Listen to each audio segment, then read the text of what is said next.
ಅದು ಒಂದೇ ರೀಸನ್ ನಾನು ಒಳಗಡೆ ಹೋಗಿ ಹೇಳ್ಬೇಕಿತ್ತು ಅದನ್ನ. ನಾನು ಆ ಪಾಯಿಂಟ್ನ ಆನ್ ಫೇಸ್ ಹೇಳಿದ್ದೀನಿ. ನೀನು ಬೇಜಾರು ಮಾಡ್ಕೊಂಡ್ರು ಪರವಾಗಿಲ್ಲ ಅದರಿಂದ, ಇಲ್ಲ ನನ್ನ ಫ್ರೆಂಡ್ಶಿಪ್ ಡ್ರಾಪ್ ಮಾಡೋದು ಪರವಾಗಿಲ್ಲ. ರಕ್ಷಕ್ ಇಲ್ಲಿದ್ದ, ಮನ್ಸೆಲ್ಲ ಅಲ್ಲೇ ಇತ್ತು. ಬೇಜಾರಾಗಿದ್ದು ಯಾವುದೂ ಇಲ್ಲ, ಬೇಜಾರಾಗೋ ದಿಸ್ಗಳು ನಾನು ಮಾಡ್ಕೊಂಡು ಇಲ್ಲ. ಹ್ಯಾಪಿಯಾಗಿ ಇರೋಕ್ಕೆ ಟ್ರೈ ಮಾಡ್ತೀನಿ. ಓಕೆ, ಇವಾಗ ಬಿಗ್ ಬಾಸ್ ಆಯ್ತು, ಒಳಗಡೆ ನೀವು ಹೋದ್ರಿ, ಎಲ್ಲ ಮುಗೀತು.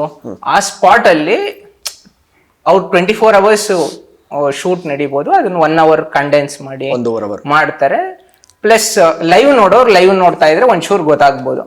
ನಿಮಗೆ ಎಲ್ಲ ಮುಗಿದ್ಮೇಲೆ, ಪ್ರೋಗ್ರಾಮ್ ಎಲ್ಲ ಮುಗಿದ್ಮೇಲೆ, ಇಲ್ಲಿ ಒಂದೇ ಒಂದು ಮೂಮೆಂಟು ಎಲ್ಲಾರ್ಗು ಒಂಚೂರು ಬೇಜಾರಾಗಿದ್ದು, ಸಿಟ್ಟಾಗಿದ್ದು ನಿಮ್ಮ ಮೇಲೆ. ಫಾರ್ ಎಕ್ಸಾಂಪಲ್, ಪ್ರಥಮಂಗೆ ಗೂಬೆ ಅಂತ ಬೈದಾಗ, ಅದು ಸ್ಕ್ರೀನ್ ಆ ಕಡೆ ಬೈದ್ರು ಕೂಡ ಇಲ್ಲಿ ಒಂದಷ್ಟು ಜನಕ್ಕೆ ಎಲ್ಲೋ ನಮ್ಗೆ ಯಾವತ್ತೋ ಒಬ್ರು ಬೈದಿರೋದು ನೆನಪಾಯ್ತು.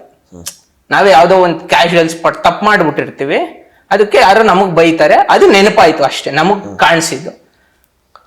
ಅದು ನಮ್ಗೆ ನಿಮ್ಗೆ ಅಥವಾ ಆಚೆಗಡೆ ಕ್ಯಾಶುಯಲ್ ಆಗಿ ಕೂತಿದ್ದಾಗ ನಾವೇನೋ ಅಂದಿರ್ಬೋದು ಫ್ರೆಂಡ್ಗೆನೆ. ಅದು ಎಷ್ಟು ತಪ್ಪು ಅನ್ನಿಸ್ತಾ ನಿಮ್ಗೆ ಆ ಸೆಕೆಂಡ್ಗೆ? ಇಲ್ಲ, ನಾನು ಈ ಒಂದು 2ನೇ ಸಲ ಚಾನ್ಸ್ ಸಿಕ್ಕಿದಾಗ ಬಿಗ್ ಬಾಸ್ ಹೋಗೋಕ್ಕೆ ಅದನ್ನೆಲ್ಲ ಮರ್ತೆ ಒಳಗಡೆ ಹೋದನು. ನಾನು ತಿರ್ಗಾ ಅದಕ್ಕೆ ನಾನು ಸಾರಿನೂ ಕೂಡ ಕೇಳಿದೆ.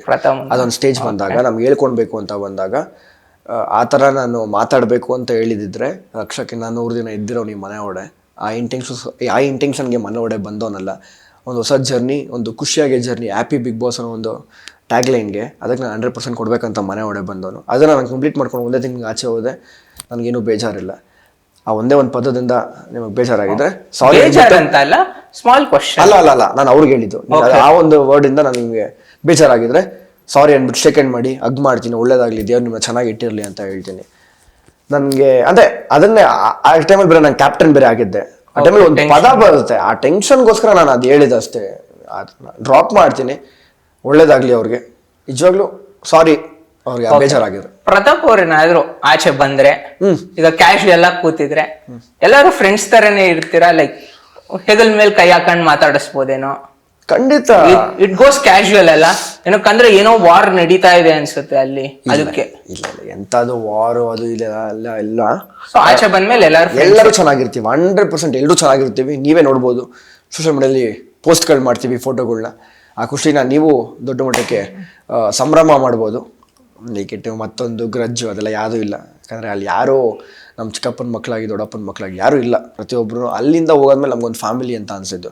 ಆ ಫ್ಯಾಮಿಲಿಲಿ ಅಕ್ಕ ಒಬ್ಬರು, ತಮ್ಮ ಒಬ್ಬರು, ಅಣ್ಣ, ಈ ಥರ ನಮ್ಮ ದೊಡ್ಡಪ್ಪನ ಮಕ್ಳು ನೋಡ್ದಂಗೆ, ಇಲ್ಲ ದೊಡ್ಡಪ್ಪ ಚಿಕ್ಕಪ್ಪನ ಮಕ್ಳು ನೋಡೋ ಆ ಥರ ಒಂದು ಫೀಲ್ ಬರ್ತಿತ್ತು ನಮಗೆ ಅಷ್ಟೇ. ಅಕ್ಕ ಅಂತ ಹೇಳ್ತಿದ್ವಿ ಒಬ್ರಿಗೆ, ಇಲ್ಲ ಅಮ್ಮ ಅಂತ ಹೇಳ್ತಿದ್ವಿ. ಆ ಥರ ಒಂದು ಫ್ಯಾಮಿಲಿ ಆಗಿದ್ದು ನಮಗಷ್ಟೇ. ಅಲ್ಲಿ ಯಾರ ಮೇಲೂ ಗ್ರಜ್ಜಾಗಲಿ ಮತ್ತೊಂದಾಗಲಿ ಇಲ್ಲ. ಅದನ್ನೆಲ್ಲ ಇಲ್ಲೇ ಸ್ಟಾಪ್ ಮಾಡಿಬಿಟ್ಟು ಬ್ರೇಕ್ ಹಾಕಿ ಒಂದು ಹೊಸ ಜರ್ನಿಗೆ ಸ್ಟಾರ್ಟ್ ಮಾಡೋಣ. ಆ ಸೆಕೆಂಡಲ್ಲಿ ಬಿಗ್ ಬಾಸ್ ಅಲ್ಲಿ ಇದ್ದಾಗ ಅಣ್ಣ, ಅಕ್ಕ, ಅಮ್ಮ ಅಂತೆಲ್ಲ ನಾವು ಬಾಂಧವ್ಯಗಳನ್ನ ಫ್ರೆಂಡ್ಶಿಪ್ ಅಲ್ಲೋ ಏನೋ, ಫ್ರೆಂಡ್ಶಿಪ್ಪು ಆ ಬಾಂಡಿಂಗೋ ಏನೋ ಆಗುತ್ತೆ. ಆ ಲೆವೆಲ್ಗೆ ಯಾರಾದ್ರೂ ಒಬ್ರು ಇವರು ಈ ಕ್ಯಾರೆಕ್ಟರ್, ಈ ಮನುಷ್ಯ ಅಲ್ಲಿ ಉಳ್ಕೊಂಡಿದ್ರು ಅಂದ್ರೆ, ಆ ಸಂಬಂಧ ಅಲ್ಲಿ ಬೆಸೀತು, ಅಲ್ಲಿ ಆ ಸಂಬಂಧ ಕ್ರಿಯೇಟ್ ಆಯ್ತು ಅಂದ್ರೆ ಯಾರು ನಿಮ್ ಜೊತೆ? ನನಗೆ ಮೇ ಬಿ ವಿನಯ್, ನಮ್ರತಾ ತುಂಬ ಕ್ಲೋಸ್ ಆಗಿದೆ ಅಂತ ಅನ್ಕೊತೀನಿ. ನನಗೆ ಯಾರ ಜೊತೆ ಜಗಳ ಆಗಿಲ್ದಿರೋದ್ರಿಂದ ಅದಕ್ಕೆ ನನಗೆ ಎಲ್ಲರೂ ಕ್ಲೋಸ್ ಆಗಿದ್ರು.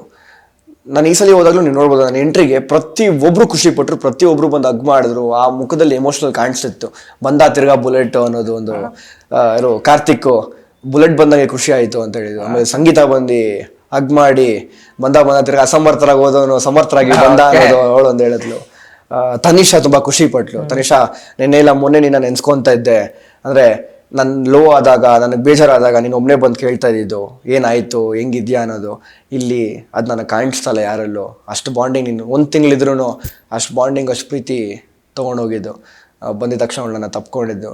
ವಿನಯ್ ಕಾಯ್ತಿದ್ರು, ಎಲ್ಲರೂ ಹಗ್ ಮಾಡಾದ್ಮೇಲೆ ನಿಂತ್ಕೊಂಡು ಅದಾದ್ಮೇಲೆ ವೆಯ್ಟ್ ಮಾಡಿ ಮಿಸ್ ಯು ಅಂತ ಹೇಳಿದೆ. ಮಿಸ್ ಯು ಟು ಮಗನೆ ಅಂತ ಹೇಳಿ ಅಲ್ಲಿಂದ ಸ್ಟಾರ್ಟ್ ಆಗಿದ್ದು. ನಮ್ರತಾ ಫಸ್ಟ್ ನಾನು ಹೋಗಿದ ತಕ್ಷಣ ಅವಳೇ ನನ್ನ ಕಂಡಿಡ್ದಿದ್ದು. ರಕ್ಷಕಂತ ಬದಲು ನಾನು ಹಂಗೆ ಒಂದು ಕ್ಯಾರೆಕ್ಟರಲ್ಲಿ ಇರಲೇಬೇಕು, ನಾನು ಬಿಡಕ್ಕಾಗಲ್ಲ. ಅದಕ್ಕೆ ಆ ಜೋಕರ್ ಥರ ಡ್ಯಾನ್ಸ್ ಮಾಡ್ಕೊಂಡು ಹೋಗಿ ಅದಾದ್ಮೇಲೆ ರಿವೀಲ್ ಆಯಿತು. ಅವಳನ್ನ ನೋಡಿದಾಗ ತುಂಬ ಖುಷಿ ಅನಿಸ್ತು, ತುಂಬ ಎಮೋಷನಲ್ ಆಯಿತು. ಓಕೆ, ಇವಾಗ ಕೊನೆಗೆ ಗೇಮ್ ಅಲ್ವಾ ಇದು? ಗೇಮ್ ಗೆಲ್ಲಬೇಕು ಅಂತಾನೆ ಎಲ್ಲಾ ಕಂಟೆಸ್ಟೆಂಟ್ಸ್ ಹೋಗಿರ್ತಾರೆ, ಅವ್ರಿಗೆ 50 ಲಕ್ಷ ಬೇಕು ಕೊನೆಗೆ ಅಂತಾನೆ. ಗೇಮಾಗಿ ನೋಡೋ ಹಾಗಿದ್ರೆ ವಿನಯ್ ಅವ್ರದ್ದು ಎಕ್ಸಾಂಪಲ್ ಕೊಟ್ಟು ಡ್ರೋನ್ ಅವ್ರೇನೋ ಹೇಳ್ತಾ ಇದ್ರು, ಡ್ರೋನ್ ಪ್ರತಾಪ್ ಅವರು, ಅವ್ರ ಟೀಮಲ್ಲಿ ಅವ್ರ ಗ್ಯಾಂಗ್ ಅಲ್ಲಿ ಯಾರ್ಯಾರಿದ್ರು ಎಲ್ಲಾರು ಸೀದಾ ಮನೆಗೆ ಹೋದ್ರು. ಇನ್ ಮಿಕ್ಕದವ್ರು ಇವ್ರೊಬ್ರು ಎಲ್ಲಾರನ್ನು ತಮ್ಮ ಬೆಡ್ಗೆ ಆಡ್ ಮಾಡ್ಬಿಟ್ರು ಇವ್ರು ಶೀಟ್ಗಳ ತರ ಅಂತ.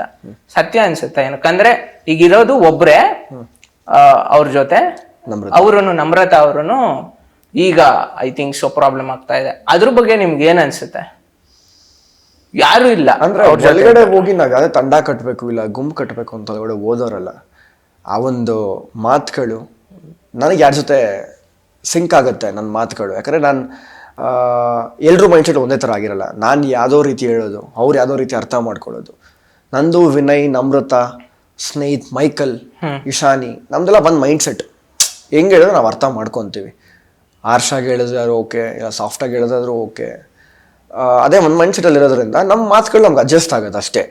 ಅದನ್ನ ಎಲ್ಲರೂ ಗುಂಪಾಗಿ ಮಾಡಿದ್ರು, ತಂಡ ಕಟ್ಟಿಬಿಟ್ಟಿದ್ದಾರೆ, ಇವ್ರು ಗುಂಪವರೇ ಮನೆಗೆ ಹೋಗ್ತಾ ಇದ್ದಾರೆ ಅನ್ನೋದು ಒಂದು ತೊಂದರೆ ಇಲ್ಲ, ಚೆನ್ನಾಗಿಲ್ಲ. ಗೇಮ್ ಪಾಯಿಂಟ್ ಆಫ್ ವ್ಯೂಲಿ ನಾಟ್ ಪರ್ಸನಲಿ ಆರ್ ಅಲ್ಲಿದ್ದಿದ್ದು ಗುಂಪು ಅಂತ ಆಗ್ಲಿ, ಅವ್ರ ಜೊತೆ ಯಾರು ಒಂಚೂರು ಬೆಳಿತಿದ್ರು ಎಲ್ಲಾರು ಒಬ್ಬೊಬ್ರೆ. ಈಗ ಫಾರ್ ಎಕ್ಸಾಂಪಲ್ ಮೈಕಲ್ಲೂ ಹೋಗ್ಬಿಟ್ರು, ಸ್ಟ್ರಾಂಗ್ ಕಂಟೆಸ್ಟೆಂಟ್ ಅವರು, ಕೊನೆ ತನಕ ಫೈನಲ್ ತನಕ ಹೋಗ್ತಾರೆ ಅಂತ ಎಲ್ಲಾರು ಹೇಳ್ತಾ ಇದ್ರು. ಪಬ್ಲಿಕ್ ಕೂಡ ಹೋದಾಗ ಬೈಟ್ಸ್ಗೆ ಅವ್ರು ವಿನ್ ಆಗ್ತಾರೆ ಅನ್ನೋ ಎಸ್ಟಿಮೇಶನ್ ಇತ್ತು. ಅವ್ರು ಮಾತ್ರ ಉಳ್ಕೊಂಡಿದ್ದಾರೆ ಈಗ ಅಂತ. ಹಾಗಾಗಿ ಆ್ಯಪಲ್ಲಿ ಭಾಗ್ಯಮ್ಮನೂ ಆಚೆ ಬರ್ತಾರೆ, ಸಿರಿಯಮ್ಮನೂ ಆಚೆ ಬರ್ತಾರೆ, ಮೊದಲನೇ ವಾರ ಶಾಮಣ್ಣ ಆಚೆ ಹೋಗ್ತಾರೆ. ಆ ಥರದೆಲ್ಲ ಯಾವುದೂ ಇಲ್ಲ. ಬೇಕು ಅಂತ ಬೇಕಂದ್ರೆ ಕಳಿಸ್ತಿದ್ದು ಮತ್ತೊಂದು ಎಲ್ಲ ಎಂಥದ್ದು ಇಲ್ಲ. ಟೈಮ್ ಬಂದಾಗ ಒಬ್ರೊಬ್ರು ಒಂದೊಂದು ವಾರ ಹೋಗ್ತಾನೆ ಇರಬೇಕು. ಆ ಗ್ಯಾಪಲ್ಲಿ ಫಸ್ಟ್ ನಾನೇ ಬಂದಿದ್ದು ಆಚೆ, ಅದಾದ್ಮೇಲೆ ಒಬ್ರೊಬ್ರು ಬರೋಕ್ಕೆ ಸ್ಟಾರ್ಟ್ ಮಾಡಿದ್ರು. ಅದೇ ಕಾಣಿಸೋರ್ಗೆ ತಪ್ಪಲ್ಲ, ನಾವೆಲ್ಲ ಇದ್ದವರು ಒಂದು ಗ್ಯಾಂಗಲ್ಲಿ ಎಲ್ಲರೂ ಖಾಲಿ ಆಗ್ತಾ ಬಂದು ಅನ್ನೋದು ಅದೊಂದು ನಿಜ, ಏನು ತೊಂದರೆ ಇಲ್ಲ. ಈಗ ಆಚೆ ಬಂದಾದ್ಮೇಲೂ ನೀವು ನೋಡ್ಬೋದು ಆ ಫ್ರೆಂಡ್ಶಿಪ್ ಹಂಗೆ ಇದೆ. ನಾವು ರೀಸೆಂಟಾಗಿ ಫೋಟೋನು ಅಪ್ಲೋಡ್ ಮಾಡಿದ್ವಿ. ಆ ಫ್ರೆಂಡ್ಶಿಪ್ ಯಾವತ್ತೂ ಬ್ರೇಕ್ ಆಗಲ್ಲ, ಯಾವತ್ತಿಗೂ ಹಂಗೆ ಇರುತ್ತೆ. ಅವ್ರ ಕಷ್ಟದಲ್ಲಿ ನಾವ್ಯಾವತ್ತೂ ನಿಂತಿರ್ತೀವಿ, ನಮ್ಮ ಕಷ್ಟದಲ್ಲಿ ಅವರೆಲ್ಲರೂ ನಿಂತಿರ್ತಾರೆ ಅನ್ನೋ ಒಂದು ನಂಬಿಕೆ ಅಷ್ಟೆ. ಓಕೆ, ಈಗ ಬಿಗ್ ಬಾಸ್ ಹೋದ್ರೆ ಚೆನ್ನಾಗಿ ಕಾಸು ಮಾಡಿರ್ತೀವಿ ಅಂತಾನೆ ಎಲ್ಲಾರು ಮನೆ ಕಟ್ತಾವ್ರೆ ಇವರು. ನೆಕ್ಸ್ಟ್ ಒಂದು ಬೆನ್ಸ್ ಕಾರ್ ಬಂದು ನಿಲ್ಲುತ್ತೆ ಮನೆ ಮುಂದೆ, ಅದಾದ್ಮೇಲೆ ಎಲ್ಲಾರು ಹಾರ ತುರಾಯಿ ತಗೊಂಡ್ ಬಂದ್ ಹಾಕ್ತಾರೆ. ನೆಕ್ಸ್ಟ್ ಕೋಟ್ಯಾಧಿಪತಿ ಇವರು ಅನ್ನೋ ಲೆಕ್ಕದಲ್ಲೇ ಮಾತುಗಳು. ಆದ್ರೆ ನಿಜವಾಗ್ಲೂ ಎಷ್ಟು ಪೇಮೆಂಟ್ ಕೊಡ್ಬೋದು ಅಂತ ಅಮೌಂಟ್ ಹೇಳೋದ್ ಬೇಡಿ, ಒಂದು ಎಸ್ಟಿಮೇಶನ್ ಇಟ್ಕೊಳ್ಳೋಣ. ಫಾರ್ ಎಕ್ಸಾಂಪಲ್ ಕಾರ್ಗಳು ನಿಮ್ಗೆ ಇಂಟ್ರೆಸ್ಟ್ ಇದೆ ಅಲ್ವಾ, ಎಷ್ಟು ನ್ಯಾನೋ ಕಾರ್ಗಳು ತಗೋಬಹುದು ತಗೊಳಂಗಿದ್ರೆ? ಅದರಲ್ಲಿ ಕಾರ್ ತೊಗೊಳ್ಬೋದು, ನ್ಯಾನೋ ಕಾರ್ ತೊಗೊಳ್ಬೋದು, ಟಾಯ್ಸ್ ಕಾರ್ ತೊಗೊಳ್ಬೋದು. ಅದೆಲ್ಲ ಕೊಟ್ಟಾಗ ಒಂಥರ ಬೇರೆ ಥರ ಅನಿಸುತ್ತೆ. ಅದೆಲ್ಲ ಬೇಡ ಅಂತ ಅನ್ಕೊಂತೀನಿ. ಇವಾಗ ನೀವು ಒಂದು ಶೋಗೆ ಹೋಗಿ ಬರ್ತೀರಾ, ನಾನು ನಿಮ್ಮ ಪೇಮೆಂಟ್ ಹೇಳಿದಾಗ ನೀವು ಹೇಳಕ್ಕೆ ಇಷ್ಟಪಡ್ತೀರಾ? ಇಲ್ವಲ್ಲ. ಅದೇ ರೀತಿ ನಾನು ಇಲ್ಲಿ ಕೂತ್ಕೊಂಡು ನಾನು ಪೇಮೆಂಟ್ ಹೇಳಕ್ಕೆ ಇಷ್ಟಪಡಲ್ಲ. ಎಷ್ಟು ಕಮ್ಮಿ ತೊಗೊಂಡೆ ಜಾಸ್ತಿ ತೊಗೊಂಡೆ ಅದು ಯಾರಿಗೂ ಬೇಕಾಗಿಲ್ಲ. ಯಾಕಂದರೆ ನಂದು ಅವ್ರದ್ದು ಅಗ್ರಿಮೆಂಟ್ ಆಗಿರುತ್ತೆ, ನಾನು ಅವರು ಮಾತಾಡ್ಕೊಂಡಿರ್ತೀವಿ ಪರ್ಸ್ನಲ್ ಆಗಿ ಏನಾಗಿರ್ಬೋದು. ಅದು ನಾನು ಹೇಳಕ್ಕೆ ಇಷ್ಟಪಡಲ್ಲ. ಈ ಕ್ವೆಶ್ಚನ್ಗೆ ಬಿಟ್ಬಿಡ್ತೀನಿ. ಓಕೆ, ಇವಾಗ ಕಾರ್ತಿಕ್ ಅವ್ರದ್ದು ಲವ್ ಸ್ಟೋರಿ ಸೂಪರ್ ಆಗಿ ಓಡ್ತಾ ಇದೆ. ಯಾರ ಜೊತೆ? ನಮ್ರತಾ ಅವ್ರ ಜೊತೆ ಓಡಾಡ್ತಾ ಇರೋದು ನೋಡಿ. ಅದನ್ನು ಅಷ್ಟೇ ಶಾರ್ಟ್ ವಿಡಿಯೋ ಮಾಡಿ ಮಾಡಿ ಮಾಡಿ ಲವ್ ಸ್ಟೋರಿ ತರನೇ ಪೋಟ್ರೆ ಆಗ್ತಾ ಇದೆ. ಸೊ ಅದನ್ನ ನೋಡಿದಾಗ ನಾರ್ಮಲ್ ಆಗಿ ಏನ್ ಅನ್ಸುತ್ತೆ ನಿಮ್ಗೆ? ರೀಲ್ಸ್ ಅಲ್ಲಿ ಇರ್ಬೋದು, ಶಾರ್ಟ್ಸ್ ಅಲ್ಲಿ ಇರ್ಬೋದು, ಮೈನ್ ಆಗಿ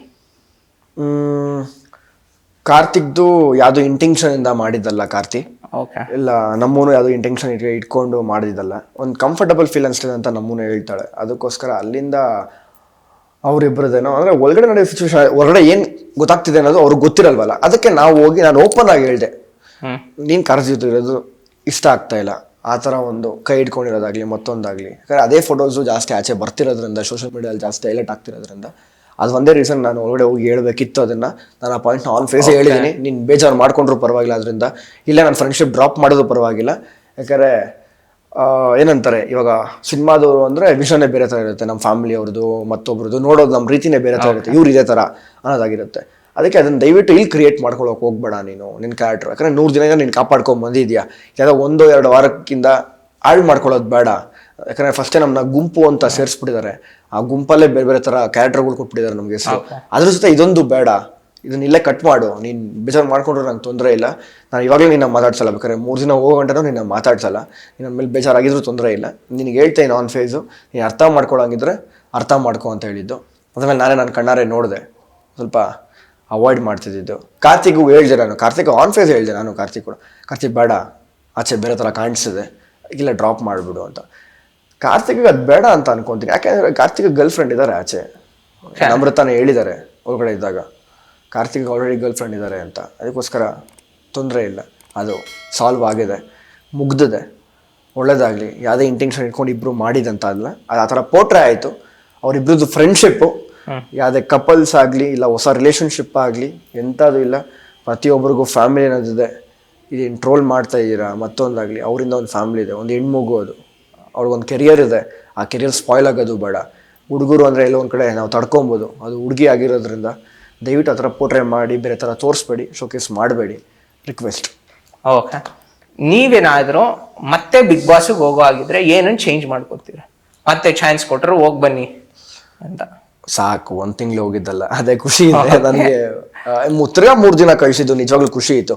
ಯಾಕೆ ಅಂದರೆ ರಕ್ಷಕ್ ಇಲ್ಲಿದ್ದ, ಮನ್ಸೆಲ್ಲ ಅಲ್ಲೇ ಇತ್ತು. ಅದಕ್ಕೆ ಆ ಬಿಗ್ ಬಾಸ್ ಮನೆಗೆ ತಿರ್ಗಾ ಹೋಗ್ಬೇಕನ್ನೋ ಒಂದು ಚಾನ್ಸ್ ಸಿಕ್ತು. ನನ್ನ ಮನ್ಸಾರೆ ಒಳಗಡೆ ಹೋಗಿ ನಕ್ಕಿ ಏನೇನು ಹೇಳಬೇಕು ಎಲ್ಲ ಹೇಳಿ ಒಂದಷ್ಟು ಅಂಕಗಳಿಗೆ ನಕ್ಸಿ ಬಂದಿದ್ದೀನಿ ಹೊರಗಡೆ. ಸಾಕು, ಇನ್ನೇನು ತೊಂದರೆ ಇಲ್ಲ. ಇವಾಗ ತೃಪ್ತಿಯಾಗಿ ಆರಾಮಾಗಿದ್ದೀನಿ. ಏನಂತ ಹೇಳ್ತಾರಲ್ಲ, ಇವಾಗ ಈ ಬಿರಿಯಾನಿ ತಿಂದರೆ ನನಗೆ ತೃಪ್ತಿಯಾಗಿರುತ್ತೆ ಅನ್ನೋದು, ಆ ಥರ ನನಗೆ ಒಂದು ಅರ್ಧ ಮನಸ್ಸಿತ್ತು ಆಚೆ ಬಂದಾಗ. ಏನೋ ಕಂಪ್ಲೀಟ್ ಮಾಡಿಲ್ಲ ಅನ್ನೋದು.